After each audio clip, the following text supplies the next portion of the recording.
How we doing? Well, this is certainly not the time to relax or be satisfied. We need to focus on, things that we can do better to improve from our last performance. Regardless of the score, there are still things that we can learn from and improve from. And this is another one of those division games against a very good team that's going to take, the best preparation that we have throughout the week to get ready to play this game.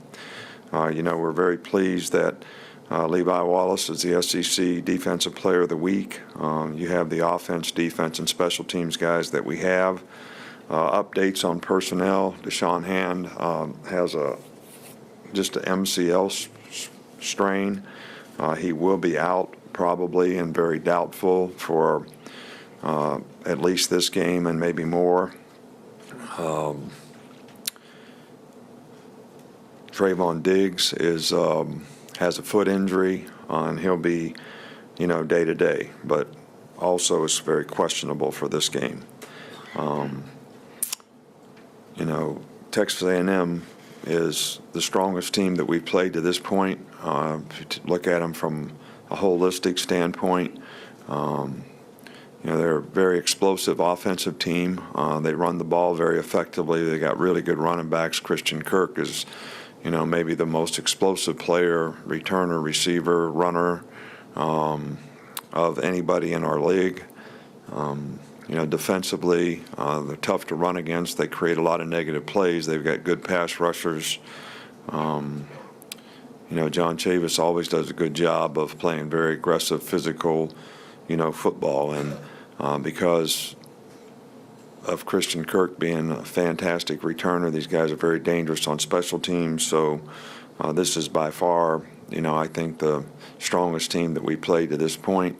All the way around, and certainly going to be a real challenge for us and a test for us in a division game on the road. Okay, we'll start over here with John. You touched on this in the opening statement, but how important is it to guard against, after two games like that, guard against overconfidence? And is that as much a team leader thing as it is a coach thing? Well, I think it's an individual thing. It's a leader thing. It's a coach thing. It's everybody understanding the challenges that we have and how we want to move forward, and you can't look back. And we had 24 hours on the last game, and won't have any impact or effect on the next game, and we need to move on, and everybody's got to get psychologically and physically ready to execute and play good football, winning football in the next game. Come back over on the right side of the chamber. Allen's obviously gotten a boatload of the receptions. Would you like to see somebody, I know you guys have spread it around a lot, would you like to see one guy kind of separate himself as that second option, or are you okay with the way Jalen spread the ball around? No, I think that we want to utilize all the skilled players that we have, and I think that's the best way to use all your weapons.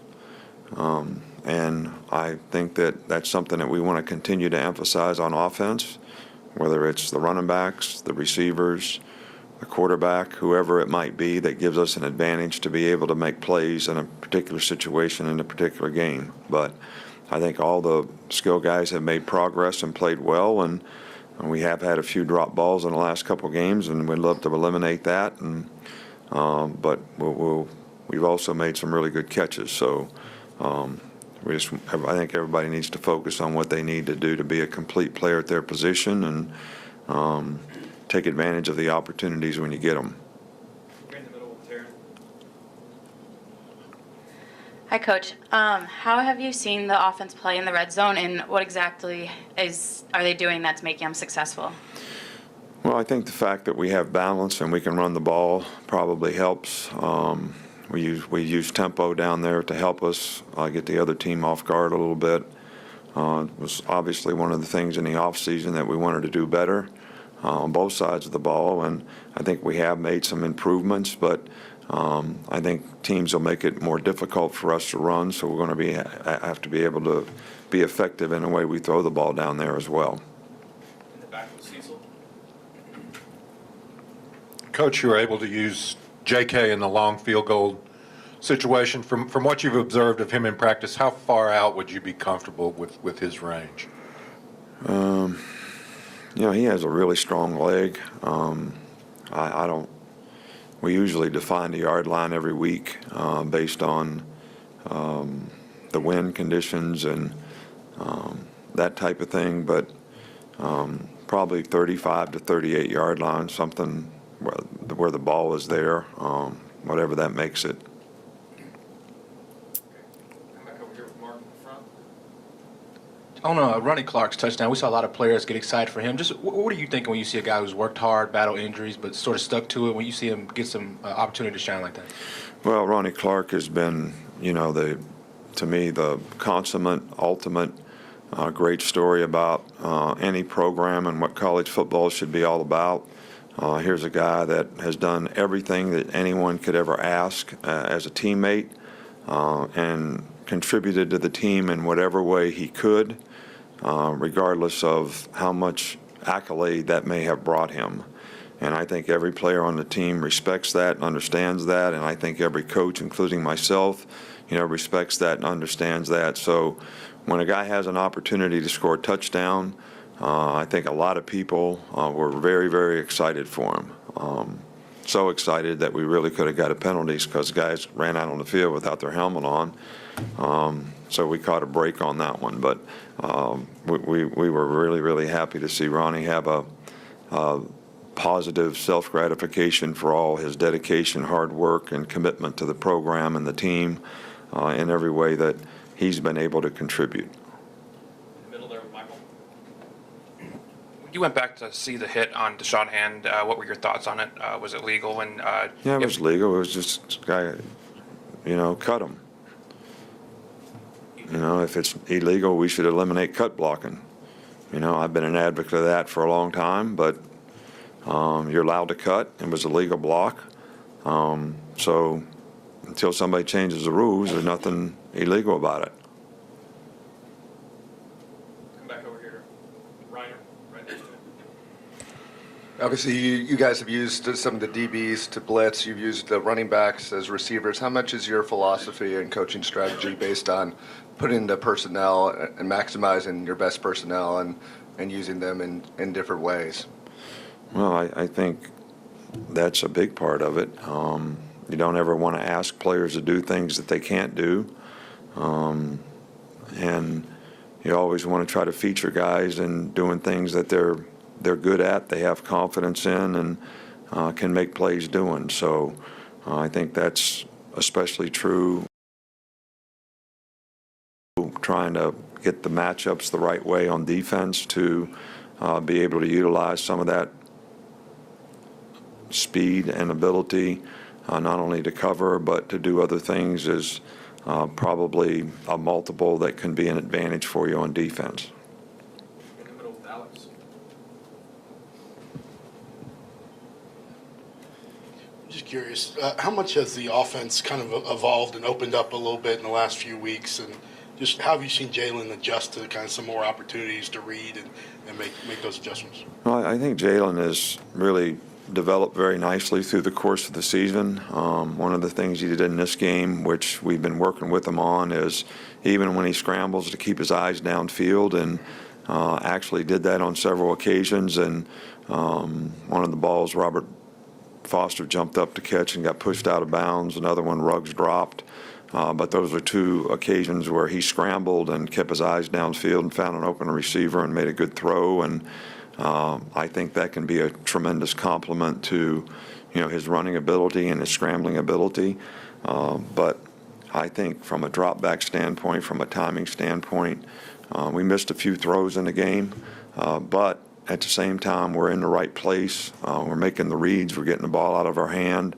And we also made some really good throws in the game. So we're excited about the progress that we've been able to make and the balance that it can create for us. Go in the back with Joe. Hey, Coach, you speak often about players not scoreboard watching, not buying into their own hype. And I'm sure during your career, you've had some teams that do a better job of that than others. Has there been a common thread or set of characteristics for the teams that have done a better job with that? Well, I think the common thread is, we have a old saying, out of yourself and into the team. And look, everybody has individual goals and accolades and things that they want to accomplish and things that they want to do personally, and I think they should. But I think there's a fine line between, what do I put first? Do I do what's best for the team and for my teammates, and know that it's important for me to be a complete player, whether I'm getting the ball, not getting the ball, getting an opportunity or not getting an opportunity, but I create an opportunity for somebody else, and that same person can create an opportunity for me when I get my chance to make a play. So I think players keeping that in perspective, look, you want to be able to catch passes, but you also have to manage your frustration if you're going to be able to catch those passes. So you got to be able to stay focused on what you got to do to get open in the process of things that you need to go through and accomplish in preparation, so that when you get in the game you can play fast and be confident and have an opportunity to make plays. And that's what we try to emphasize with our players, and so far this year I think the players have done a really good job of that. In the middle with Chris Walsh. You've always stressed getting off to a good start in games. Seems like this year's team is really good at it. Why is there something different about this team's makeup in that respect? No, I think you always want to start fast and finish strong, but you also want to play for 60 minutes in the game. And I think, a few times early on we started pretty well in the game, but we kind of didn't sort of sustain it in the game. And that's something that we've been emphasizing with this team and will continue to emphasize, so that we can play for 60 minutes. I mean, you look at games, teams ahead 41-10, the team we're playing this week, and ended up getting beat. So, you got to keep playing. The way college football is right now, people are very prolific at scoring a lot of points.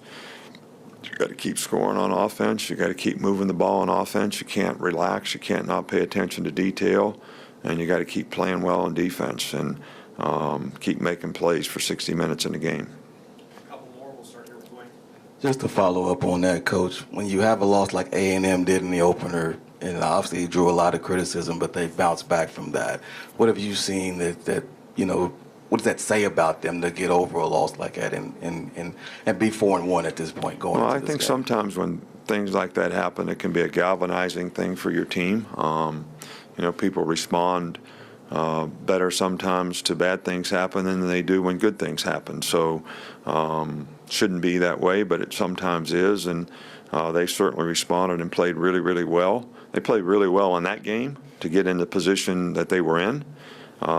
So they have continued to play well, run the ball, have great balance, do what their players can do, and they're very aggressive and physical on defense. So this is a really good team. We'll finish up in the back with Neil. Coach, you stopped by 10-year-old Aubrey Nicholas in pregame Saturday to give her a kiss. She has a brain tumor. You also met the family of little Cam, who died of cancer last Friday. What does it mean to you to offer encouragement to these families? Well, we have, something that's, I guess it's the compassion that you have. I mean, we always want to try to help children, families that need support in very difficult circumstances. We have a lot of these young people come out to practice and watch practice. I think our players have done a fabulous job of spending a little time, taking pictures, trying to add a little joy, something positive, in terms of encouragement. And, our thoughts and prayers are with all the young people who have tremendous adversity in their life, and especially when it comes to health issues that are real battles that hopefully they'll be able to overcome, and we like to support them every way we can. Thank you, Coach. All right, thank you.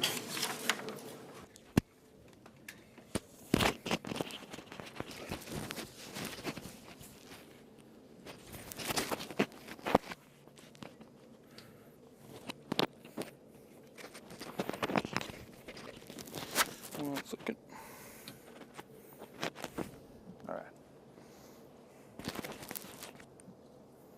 All right. Good afternoon. How are you? Good. How are you guys doing?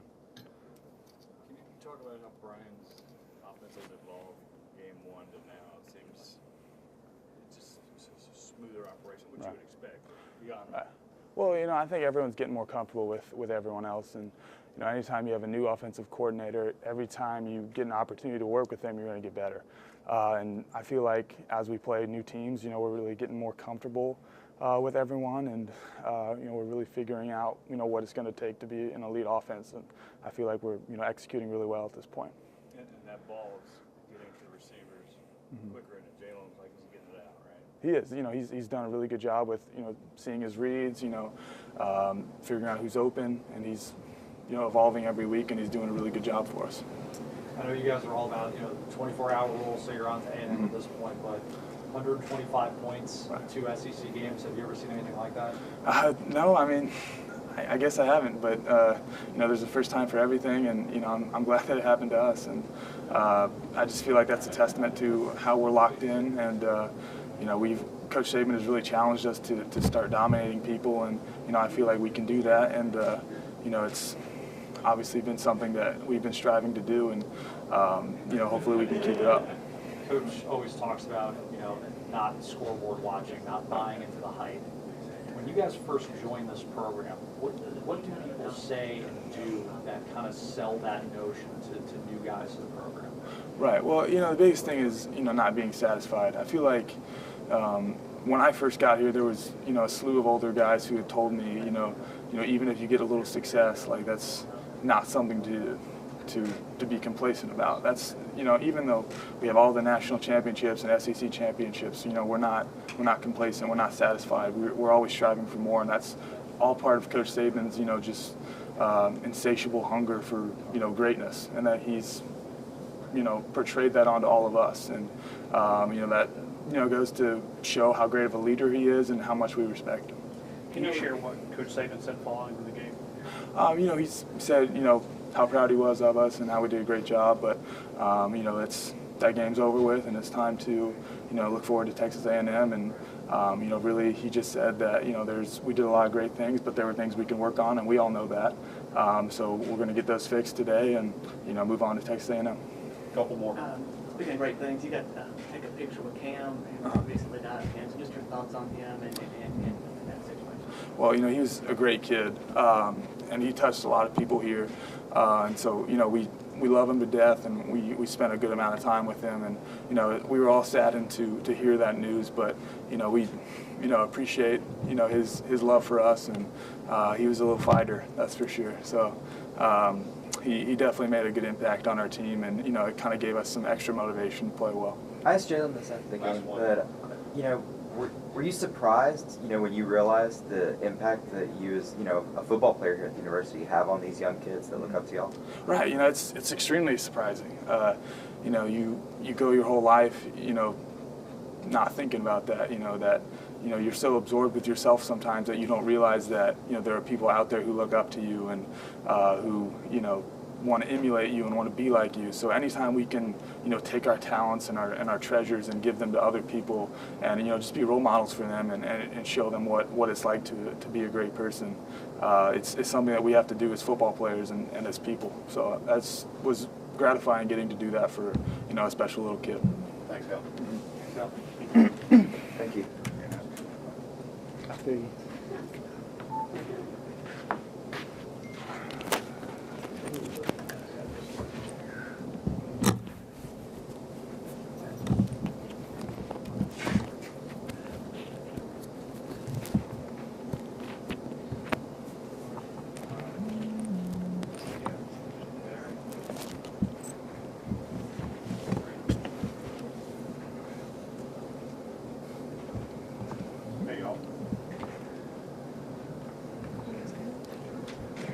Anthony, I know that you guys, when you go out there, you're focused about making sure the other guys aren't scoring, but just being on the sidelines and watching what the offense has done in the last couple of weeks, from your perspective, what's it been like watching that?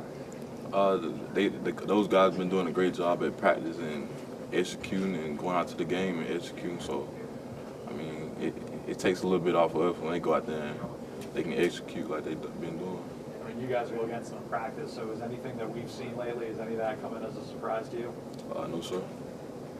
Nick Saban said that holistically, Texas A&M is one of the strongest teams you've faced so far this season. Correction, it is the strongest team. So do you agree with that, and why do you think so? Yeah, because one reason, I mean, they're the next team that we got to play, and I mean, they always have great athletes, and they always do what they do pretty good and execute. How close are you to 100%? I'm 100%. What have you seen in the past? What do you remember about Christian Kirk? What makes him so much of a load for defenses to handle? I mean, he's a great player. He know how to make plays and produce for his team. So when going against a team like A&M, one that's regarded as a faster team than even some of the other SEC teams, is maybe just discipline and just focus more important than anything this week? Yeah, discipline, focus, beating them back to the ball, and not beating ourselves, and trying to continue to dominate teams. You guys only gave up 3 points these past 2 SEC games. What really clicked in that Colorado State game? Was it a team meeting, or what happened with that kind of turned you guys up? We just realized that we got to practice better, because it all starts in practice, and that's what we've been doing, go out and practicing and executing in practice, and then in the game, I mean, it's the same as practice, go out and execute. Sure, once you've been in the program for a little bit, the notion of the 24-hour rule and just turning the page quickly, you become used to that. But when you first get here, after a big win, how difficult is it to say, all right, let's put that behind us?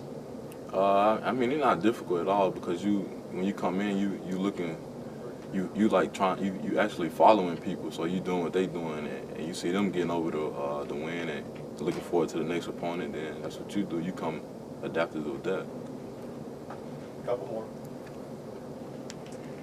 How much does it help the defense whenever your offense is scoring like insane numbers, almost like pushing 100? Does that give you pressure? You're not on the field as long, or how does that help? Yeah, I mean, that helps out a lot. I think we take pride in keeping our defense off the field and keeping our offense using the time of possession and all that kind of stuff. So it helps out a lot. Last one. Was it good for this defense to see Levi score? Last year, a lot of non-offensive touchdowns. That was kind of the trend almost. And this year, to see him score, what was that like? It was great. Like I said, Levi been doing this for 3 years since I've been here. He finally got an opportunity, and he been doing the most with it, making the most of it. Thanks, Andrew. Thank you. Thank you.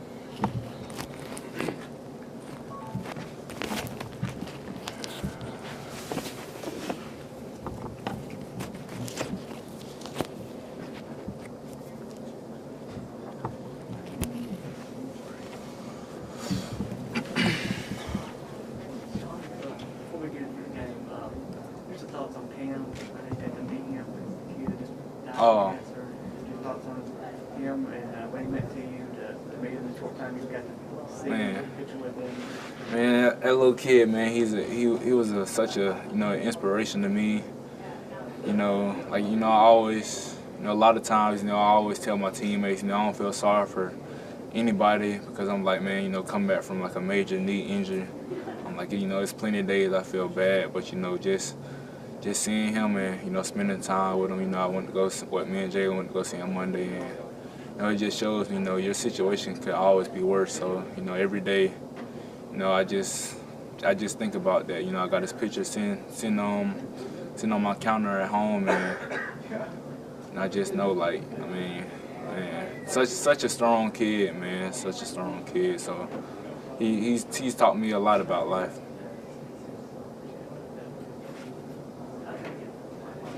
Sean, as far as football is concerned, I know you guys have turned the page to A&M at this point, but 125 points in the last 2 SEC games. Can you at least appreciate that that's unusual?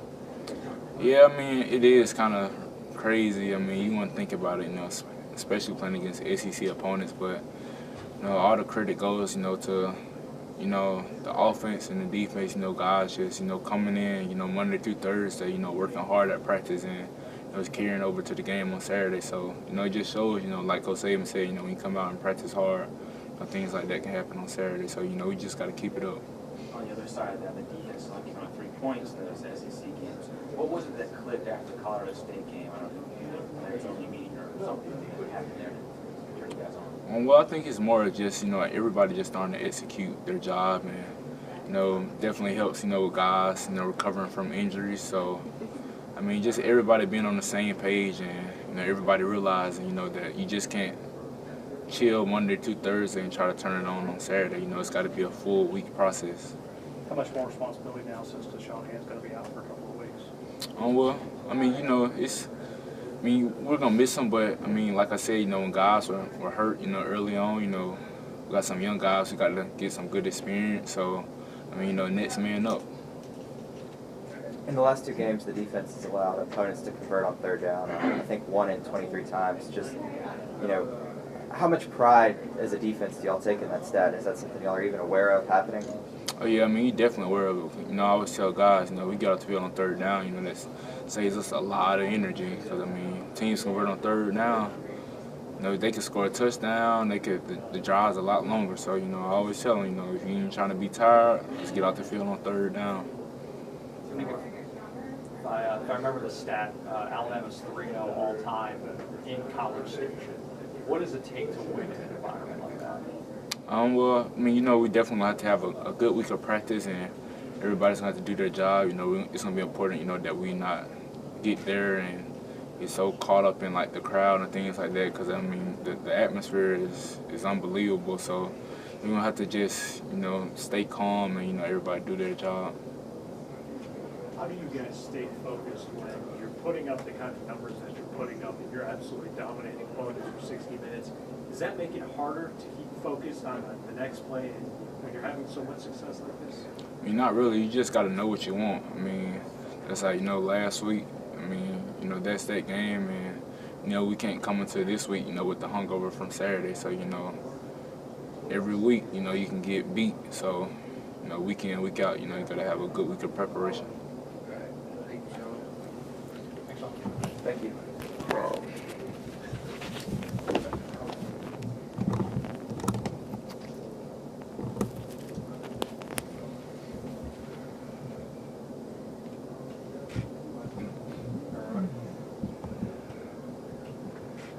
I know that you guys are turning the attention to A&M at this point, but 59-0, 66-3 back-to-back. Do you guys at least appreciate that that's pretty special, what's happened the last 2 games?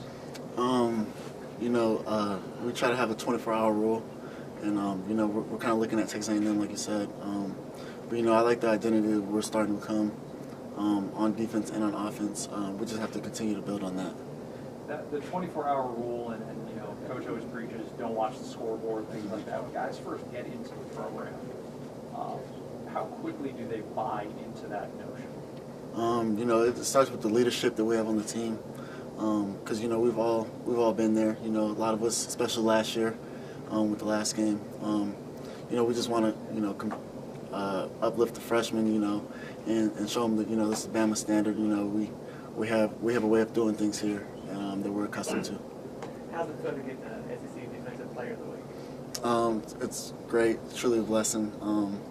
Just trying to work hard. I really wasn't focused on that. Just trying to help my team win as much as possible.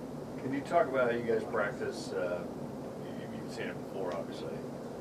You get a pick, it's instant blocking. Your teammates turn to offense. It's really an amazing thing. 15 touchdowns last year, the first one this year. But kind of talk about how you practice that and carry it over in the game. Like you said, we practice it day in and day out. As soon as someone gets an interception or a strip fumble, we practice, everyone sprinting at least 5 steps, trying to get in position, to be able to do that. And, just so happened that it turns into the game. And I had great blockers in front of me when I had my interception. It's easy to get defensive guys to get happy about doing that drill, I guess. Huh? Yes, because, we want to, score just as much as the offense does. From what you've seen in the past or what you remember, what kind of a challenge does Christian Kirk present to defense? He's a great versatile player, not just as a receiver but as a punt returner. He's definitely an explosive player, and we'll be preparing for him this week. You got time for one more? You're slowly becoming a fan favorite. As root for you, I'd love to see you do well. Come back a couple of years ago, ever dream might this be? I mean, I never really think too much about the future. I try to take it one day at a time, but like I said, it's a blessing just to be able to play for the University of Alabama. Thanks, Eli. Thank you. Thank you.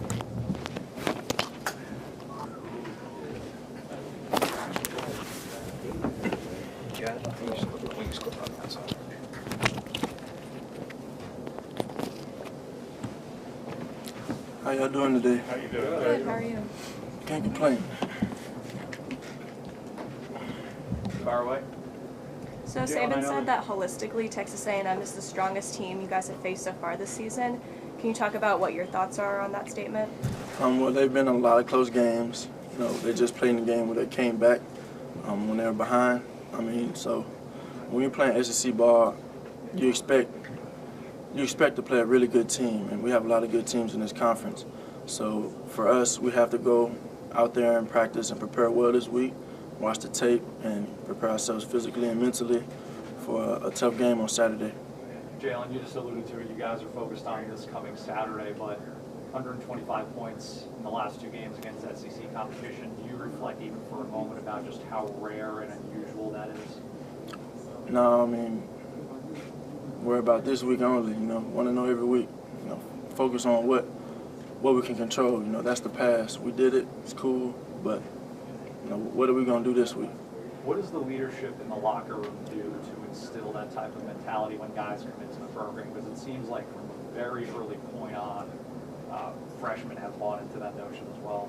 Well, we don't want to get complacent about anything we do, and that starts from leadership, starts from coaching, and kind of trickles on down the line. But we want to, you know, maintain the same focus that we know we need to have, and you know, we can't be complacent about anything because we haven't done anything. Jalen, you mentioned it in the post game, but just your thoughts on Cam. You got a picture too to remember him by. Just your thoughts on that. My thoughts on that? Cam. Man, he's a strong kid. Rest in peace to him. And the one thing that he told me, he said that he wasn't afraid to die. This is an 11, 12-year-old kid saying this, and you know that's kind of touching for me. He said he wasn't afraid to die, and I know I'm going to a better place, but I'm just afraid to see my family and friends sad.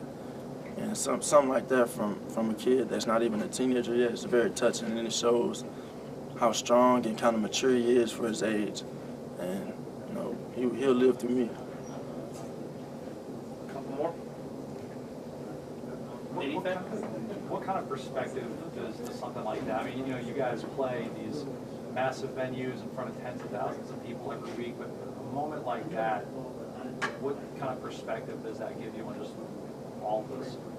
I understand the platform I stand on, and I understand the people I can affect, and if I can positively affect somebody, if so, I will definitely do that because I know it could touch them and it could possibly change their lives and kind of give them hope. Jalen, what's clicked with this team? Last couple of weeks, you guys have just completely dominated, with kind of like a different team. I mean, we just work really hard in practice. You know, we emphasize executing, emphasizing getting the ball, and just emphasizing playing football and trying to dominate. So we're gonna try to do it again this week. We're gonna work really hard this week. Okay. Thanks, Jalen. Thank you. Guys, that's it today.